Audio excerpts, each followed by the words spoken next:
Hello! Hi అండి అందరికీ. ఈరోజు నేను చికెన్ కర్రీ చేస్తున్నాను. చికెన్ కర్రీ చేస్తుంటే నాకు మా అమ్మమ్మ గుర్తొచ్చింది.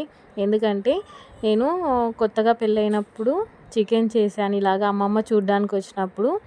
అప్పుడు మొత్తం ఇలాగ పీసెస్ ఉండేవి కాదు. మొత్తం మన కీమా ఉంటుంది కదా! అలాగ చేసి పెట్టాను అమ్మమ్మకి నాకు తెలియక. అమ్మమ్మ అలాగే తినింది పాపం ఏమనకుండా. నెక్స్ట్ నేను అడిగాననమాట. ఎందుకు నువ్వు చెప్పలేదు ఇలా చేయొచ్చు కదా అని. అంటే అమ్మమ్మ అప్పుడు ఏం చెప్పిందంటే, మీరు ఇలాగే చేసుకొని తింటారేమో అని చెప్పింది. అప్పుడు నవ్వుకున్నాను నేనైతే. ఎందుకంటే పాపం ఏమనకుండా తినింది. మీరు ఇలాగే చేసుకుంటారేమో అని చెప్పింటే నాకు నవ్వు వచ్చిందనమాట. ఇప్పుడు చికెన్ ప్రాసెస్లోకి వద్దామా. చికెన్ తీసుకొని అందులోకి ఉప్పు, కారం, ధనియా పౌడర్, అల్లం వెల్లుల్లి పేస్ట్, కొంచెం పెరుగు, కొంచెం ఆయిల్ యాడ్ చేసేసుకొని ఇలాగ మొత్తం కలిపి హాఫ్ అన్ అవర్ పాటు పక్కన పెట్టేసుకోండి. దీనికోసం అనేసి నేను ఆనియన్స్, టమాటో, పచ్చిమిర్చి చాప్ చేసి పెట్టేసుకున్నాను.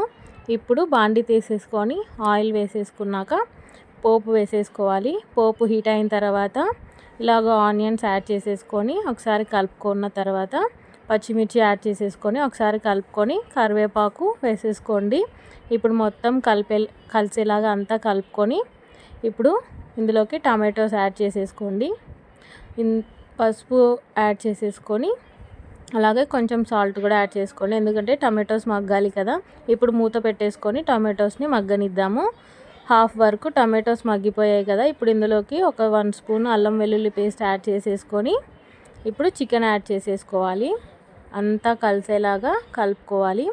వెంటనే వాటర్ యాడ్ చేయకండి. వాటర్ రిలీజ్ అవుతాయి కదా చికెన్లో. అప్పుడు మనం ముందే కలిపి పెట్టుకున్నాం కదా, ఆ గిన్నెలో కొంచెం వాటర్ యాడ్ చేసేసుకొని ఇందులో కలిపేసుకోవడమే. నేను ఇంకా ఎక్స్ట్రాగా ఏం వాటర్ యాడ్ చేయలేదండి. ఎందుకంటే గ్రేవీ ఎక్కువగా వద్దన్నారు, అందుకనేసి ఇలాగే చేస్తున్నాను. ఏమైనా సాల్ట్ అడ్జస్ట్ చేసేది ఉంటే ఇప్పుడు యాడ్ చేసేసుకోండి. చూడండి ముక్క ఉడికిందో లేదో చూస్తున్నాను. ఆల్మోస్ట్ ఉడికిపోయింది. కొంచెం వేడి ఉంటుంది కదా, సరిపోతుంది. అంతే చికెన్ కర్రీ.